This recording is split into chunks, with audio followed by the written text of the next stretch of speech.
आइए वृंदावन मिट्टी के अद्भुत चमत्कार के बारे में हम इस कथा के माध्यम से कुछ बातें जानते हैं। शोभा नाम की औरत जिसकी बहन वृंदावन में रहती थी, एक दिन वह उसको मिलने के लिए वृंदावन गई।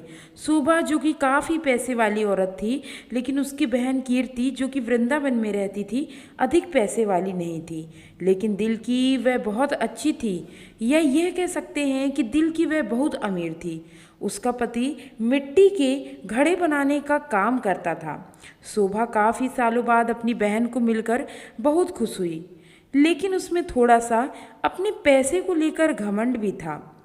वो कीर्ति के घर हर छोटी बात पर उसकी चीज़ों में से कमी निकालती रहती थी, लेकिन कीर्ति जो थी उसको कुछ ना कहकर बस यही कह देती जो बिहारी जी की इच्छा।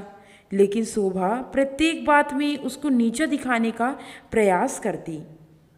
कीर्ति ने अपनी ओर से आवभगत में कभी कोई कमी न छोड़ी।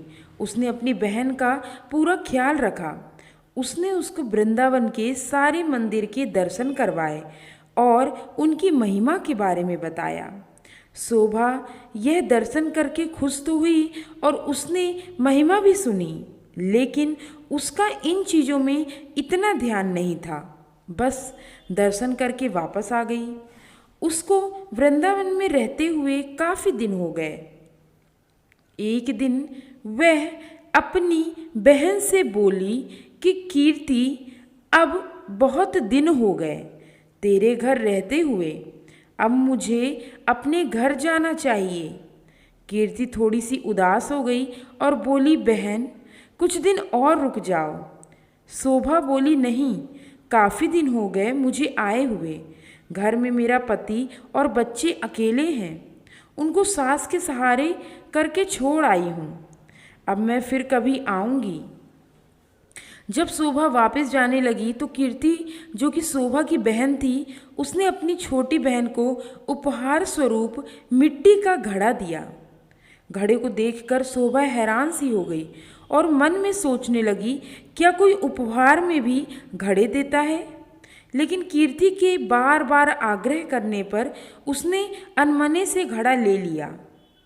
जब शोभा जाने लगी तो कीर्ति की आंखों में आंसू थे, लेकिन शोभा उससे नजरें चुराती हुई जल्दी जल्दी वहां से चली गई।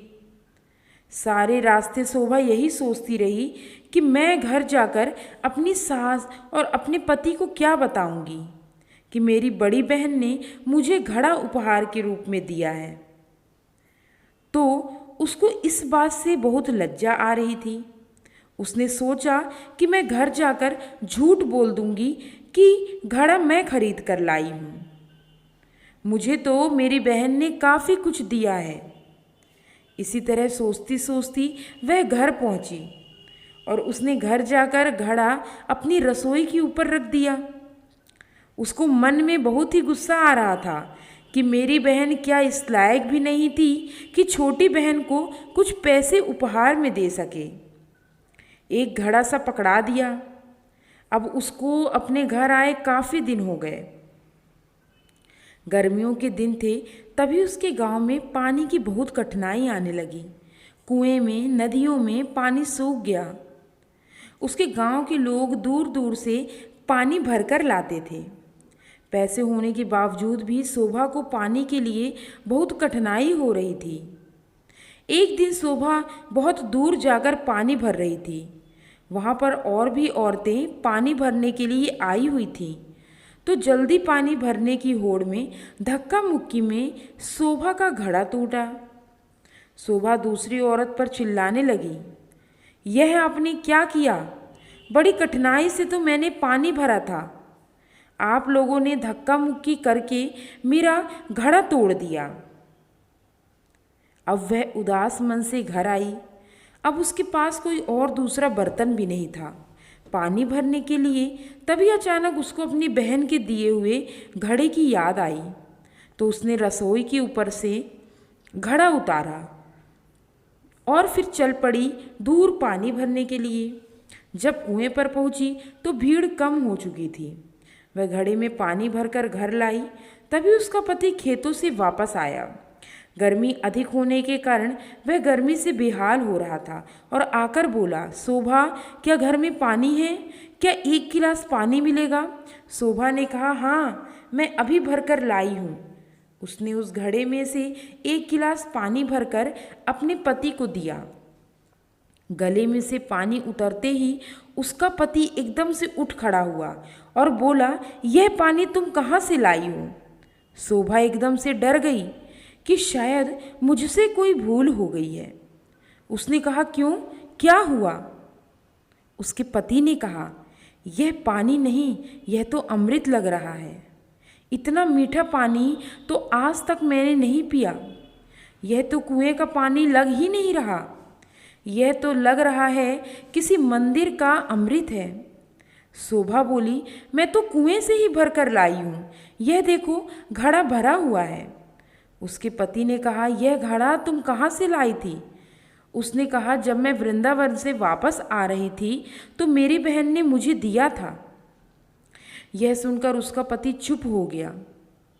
अब शोभा का पति बोला कि मैं थोड़ी देर के लिए बाहर जा रहा हूँ, तब तक तुम भोजन तैयार करो। शोभा ने उस घड़े के जल से दाल चावल बनाए। घड़े के पानी से दाल चावल बनाने से उसकी सुगंध पूरे गांव में फैल गई। गांव के सब लोग सोचने लगे कि आज गांव में कहाँ उत्सव है, जो इतनी अच्छे खाने की सुगंध आ रही है। सब लोग एक एक कर उस सुगंध को सूंघते हुए शोभा के घर आ पहुँचे। साथ में उसका पति भी था। शोभा के पति ने आकर पूछा कि आज तुमने खाने में क्या बनाया? शोभा ने कहा कि मैंने तो दाल चावल बनाया है। सब लोग हैरान हो गए कि दाल चावल की इतनी अच्छी सुगंध। सब लोग शोभा का मुंह देखने लगे कि आज तो हम भी तेरे घर से दाल चावल खाकर जाएंगे। उसने किसी को मना नहीं किया और थोड़ी थोड़ी दाल चावल सबको दिए। दाल चावल खाकर सब लोग उसको कहने लगे, यह दाल चावल नहीं, ऐसा लग रहा है कि हम लोग अमृत चख रहे हैं। शोभा के पति ने कहा कि तुमने आज दाल चावल कैसे बनाया? उसने कहा कि मैंने तो यह घड़े के जल से ही दाल चावल बनाया। शोभा का पति बोला, तेरी बहन ने तो बहुत अच्छा उपहार दिया है। अगले दिन जब शोभा घड़ा भरने के लिए जाने लगी तो उसने देखा घड़ा तो पहले से ही भरा हुआ है। उसका जल वैसे का वैसा ही है जितना वो कल लाई थी। उसने उसमें से खाना भी बनाया था, जल भी पिया था, लेकिन घड़ा फिर भी भरा का भरा था। शोभा एकदम से हैरान हो गई, यह कैसे हो गया? तभी अचानक से उसी दिन उसकी बहन कीर्ति उसको मिलने के लिए उसके घर आई। तो शोभा अपनी बहन को देखकर बहुत खुश हुई, प्रसन्न हुई। उसे गले से मिली और उसको पानी पिलाया। शोभा ने अपनी बहन को कहा कि दीदी, यह तो तूने मुझे घड़ा दिया था, यह बहुत ही चमत्कारी घड़ा है।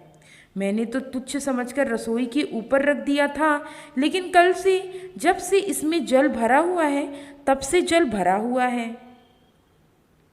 इसका जल इतना मीठा है और इसके जल से मैंने दाल और चावल बनाए जो कि अमृत के समान बने थे।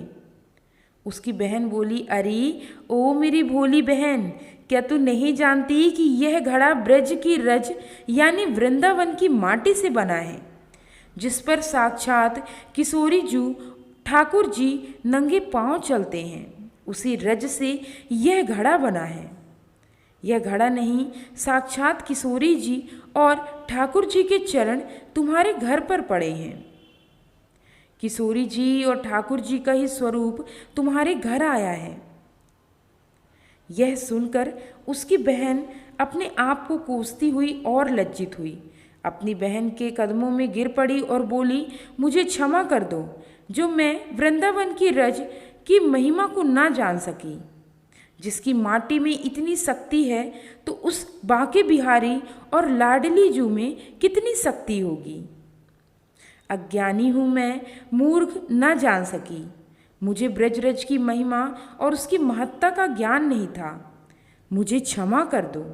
उसकी बहन ने उसको उठाकर गले लगाती हुई बोली कि बहन, किशोरी जी और ठाकुर जी बहुत ही करुणा बता रहे हैं। तुम्हारे ऊपर उनकी कृपा थी जो इस घड़े के रूप में, इस रज के रूप में तुम्हारे घर पधारे। शोभा बोली, बहन, तुम्हारे ही कारण मैं धन्य उठी, तुम्हारा लाख लाख धन्यवाद। यह कहकर दोनों बहनें आंखों में आंसू भरकर एक दूसरे के गले लगकर रोने लगी। जय श्री राधे राधे।